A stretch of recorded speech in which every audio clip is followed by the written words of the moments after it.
Carl and Damon here from Brrraains A Head-Banging Life, gbhblofficial.com for short. And it's they made what into a TV series. Final Fantasy Unlimited, episode 18. Madoushi, the Battle of Kiri and Kumo. Okay, after the previous episode, things are getting back to a more serious state as things are going to get a bit wild now. In what might be one of the strongest sort of Final Fantasy episodes. Like, if we're talking the sort of vibe and theme of Final Fantasy overall, whatever game, piece of fiction, piece of work you want to use, I think this one feels like the most Final Fantasy of all. Yeah, definitely. Oscar is in a place that seems space-like and speaks to a sword, calling it a great wandering wonderland spirit. He then sends an effigy of a person to the sword, which brings someone to life, holding the sword. Dun, dun, dun. That person asks if they have been resurrected, and Oscar answers yes, and calls the person Lord Madoushi. Following the opening credits, Fabula tries to explain the ocean's puzzle and what our group is currently doing, wondering if they will make it to the end of the sea. We then see Jane, the ship, sitting on a bed of clouds. In fact, the entire ground appears to be clouds, and they are springy as Chobi and the kids find out. Sid and Nave note that Jane can't move, but acknowledge that it's another cube test. Meanwhile, everyone, including the Commodine, are having fun in the clouds. All except one, Kaze, who is staring out into space, obviously. On the old ship, Pissed wants to know what the Earl is preparing, but the Earl sends him to talk to Oscar, as this is his new plan. On the front of the ship, Mikensky looks up, and on the clouds, Fungo notes he has a bad feeling, so shit's about to go down on all aspects. Everything begins to shake as something rises from the clouds, and it's an odd structure, and standing in front of it is Lord Madoushi. Seeing him, they think it's Mackenzie in a different outfit, but ready for a fight. Yeah, there is a hell of a lot of confusion here about characters and backstories and stuff like that. It is confusing. It is a good example of where Final Fantasy Unlimited really didn't do a great job of telling its story like concurrently, but I will forgive it because this is just a spectacular fight episode. It is, yeah. But said, going back on what you said, I do think that the only issue for me, because obviously there's only like 25 episodes, they rammed a lot into these episodes when they should have been more. I mean, obviously we only got to one season and it got ended, but it could have been more bigger, more episodes. And well, it was supposed to be, wasn't it? It was supposed to be. It was cancelled. It was cut short. So basically, you know, we've seen all the way to the end already. We're just talking the episodes through. They just have to rush everything. And like, if you think this feels rushed, oh my God, people, wait till we get to the last couple of episodes to see the most rushed madness ever. Do you think they knew? They knew it was cancelled. Is that 100%. Hence, it's in detail they were told. How early they were told, I'm not sure. But I imagine they were aware at this stage that it had been cut in half. And 100% because, remember, this show does have an end. It does actually have an end. It's just super freaking rushed. So, as the comedy get ready to strike, Madoushi removes his mask and sends out a red mist that chokes everyone but Kaze. As always, he's standing still waiting for the mag gun, which moves. We briefly cut back to Mackenzie overlooking chaos. Then it's back to Magun business as Kaze does his thing. And I was like, you know what, to be fair, I'm going to let it go because we've not actually done this in a few episodes. Yeah. But also, I don't know about you, but I know this show now, and I'm like, it's way too early for the Magun, so this clearly isn't going to work. No. Kaze summons Shiva, who emerges, all while Sid gives us running commentary. What was that about? Like, we know what's happening. Why do we need Sid to give us a commentary? He slowly like became an important episode, an important character, but he's not really. It's more the name. Yeah, I agree with that. It's like they're like, he's an important character, but do nothing important with him. Aside from the previous episode, it was a bit of Sid focused, and he's going to become almost pointless. It's just like, oh, he's the technological guy. And you're right, it's the name of Sid more than anything else. But anyway, Shiva gets wrecked. No effect on Madoushi, who claims he has no quarrel with Kaze, but then attacks, trapping Kaze in a cube. Which is it, bruv? You have no quarrel with him, and then you attack him. As they look at each other, Mackenzie now arrives, and Madoushi turns his attention to him. Madoushi calls Mackenzie brother and says that he has been resurrected to finish their fight. I'm like, all right, yeah, sure, why the fuck not, right? Why? I don't get this. if his beef is with Mackenzie, why did Oscar bring him back? Because you'd think, well, this is because a long term they're planning some sort of Oscar usurping the Earl and all of that. And maybe they were when they had 40 odd episodes to do. Yeah. But none of this shit is going to matter long term. I can only think that, oh, well, I don't know.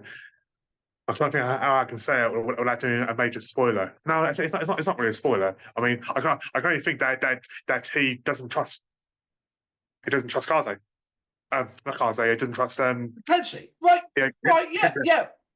Well, like I said, I mean, surely there was a better way to do this than what he's currently doing. I don't fucking understand it at all. Because apparently, we find that Mackenzie and Madoushi had such a battle, it destroyed their world. And we see the destructive force through Madouchi's retelling. So we have a backstory here related to them.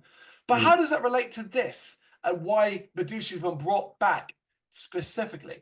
I would understand if Oscar had said, right, I know you want to kill Mackenzie. You can. I will allow you. We will allow you. The Earl will allow you to kill Mackenzie. But first, you need to kill Kaze for us and stop these people. Right? Yeah, because obviously we were always told that obviously Kaze and Mackenzie were the ones who were the destroyers. They're the ones who did a lot of damage. So now there's someone else who's narrating it. So who's the destroyer? Fucking right. Like, god damn it. Because as well, it appears as though they actually fought on the same side against Chaos, but Madoushi was desperate to be seen as the better of the two, so he fought when he should have run. He died, but never lost a desire to know who was the better fighter, even when their world was lost. What is going on with his character? This is madness. This is the thing. It's very Final Fantasy in the sense that, his spirit stayed on and he needed to know who was the better fighter. So he wants to now fight Mackenzie to prove it. Like, right, that's fine. Yeah. But like in this show, this is mad. This is maddening. Yeah. Hearing this, Lisa realizes that Kaze's world has also been taken by Chaos. And I'm like, she's not only presuming he's from their world, but I don't even know where the hell he's from now. Anyway, Madoushi demands a fight, revealing that his spirit resides in the crystal sword. And I was like, well, there you go. There's your Final Fantasy weakness. There's your red bubble thing you need to attack. Do you know what I mean? It's the big boss weakness, right? Of course, yeah. Mackenzie seems to be unwilling to fight now as the Earl and the remaining lords watch on. The Earl is happy, claiming he can feel chaos and he's happy. And he always knew Mackenzie was part of the plan. And you know what, Damon? I wrote 4 letters, and you know what those 4 letters are? What? What is because I was enjoying this episode because it felt so Final Fantasy, but it's also so nonsensical. All I keep writing was all I kept sitting there was going, what? Why is the what? Yeah, what's going on? This show is so fucking confusing at times. Yeah, definitely. Madoushi, having had enough of waiting, attacks, and Mackenzie loses his mask, but pulls out his weapon. And we've got a big Final Fantasy fight. It is very cool, even with Mackenzie trying to convince Madoushi that is being used. They both end up summoning beasts from the mist, and those two things end up battling. The resulting energy seems to excite chaos, but Peace is worried that the energy increase will cause the puzzle to collapse. Sure, why not? Yep, cool, whatever. Mackenzie's beast is defeated and the man collapses, but as Madoushi goes to deliver a killing blow, Mackenzie is able to shut out the spirit orb in his sword. That's why you don't have a weakness like that, Madoushi. Exactly. Mackenzie begs his brother to calm his spirit, but Madoushi encourages him to calm his spirit by using his sword before attacking. Their swords clash. Madoushi is destroyed, and before he disappears, he realizes that Mackenzie's sword is designed to cut down evil, and it tells Mackenzie that he's carrying on him. Mackenzie is left with nothing but his cloak and is emotional. This would all matter and have more weight as if we'd done a story. Do you know what I mean? Like we'd done something a bit more. Unfortunately, we haven't seen this character before. We don't know their backstory over a longer period of time. So the kind of Final Fantasy emotion of like a brother having to strike down another brother and that brother realizing that he'd become evil and is apologetic for that doesn't have it. No, of course not. And as you said, it's such a rushed episode with nothing explained. It's all been thrown together in a 20-minute episode. Yeah. Yeah, really, really need this. To be honest, man, forget Kaze. This should have been the story around these two. Yeah, And exactly. like Kaze should have been Makenshi. And this should be Kaze versus Makenshi, basically. Yeah. That's something that would at least felt built up over the show. Instead, they're like, oh, here's the third one. Just so they could kill one off. So the Kumo Kaze disappears and the Mr. and the others disappears. They are free and head back to Jane, but Kaze is pointing his gun at Makenshi. Seeing this, Lisa remembers the destructive force of the last fight on Earth and begs him not to fight again, as it will likely result in death for them all. Peace is also freaking out as any more energy in the puzzle will collapse. The Earl mocks the weakness of the puzzle, and Peace points out that he didn't prepare for such energy surges as he didn't know about Madoushi. The Earl dismisses the concerns, but Oscar says that Makenshi should be called back. So the Earl agrees as he is full, and both the ship and Kaze are transported to the next part of the puzzle. And that's how we end. What as an ending. Listen, we've said it all the way through. This is a baffling, frustrating episode that is good and enjoyable because of how it feels Final Fantasy. Which I guess as well, if we're talking about confusing, is also very Final Fantasy. Let's not pretend that a lot of the Final Fantasy games aren't head scratchers alone. Do you know what I mean? There is a lot of freaking confusing stuff in Final Fantasy games. But so this episode is very much in keeping with all of that.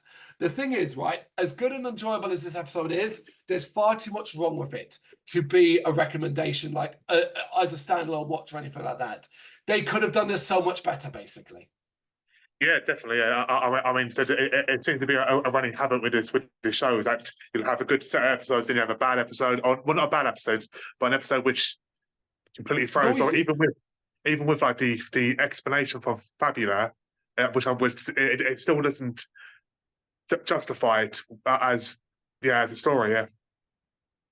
It's an odd one. I can see a lot of people really enjoying it because visually, when we get the fight, there's some cool shit going on and so on. But as we said, we just don't understand this character, why he's randomly brought into it and then killed off immediately as well. I mean, at least it wasn't another kill by the Magun. True. It is nice to see Kaze not included in it in that sense. He kind of just has to stand there and watch. Yep. Episode 18, Madoushi, the Battle of Kiri and Kumo. You got any thoughts on this you want to share? You know what to do? Let us know in the comments. Thank you very much for watching. If you'd like to see more content like this, please consider hitting the subscribe button. It is gratefully appreciated. You can find us over at gbhbl.com, our full website where reviews, news and so much more goes up daily. We're also on all social media platforms, Facebook, Instagram, Twitter, Threads, at GBHBL. Just search for GBHBL and you will find us out there. We also have merchandise on sale. You can access the shop via the website.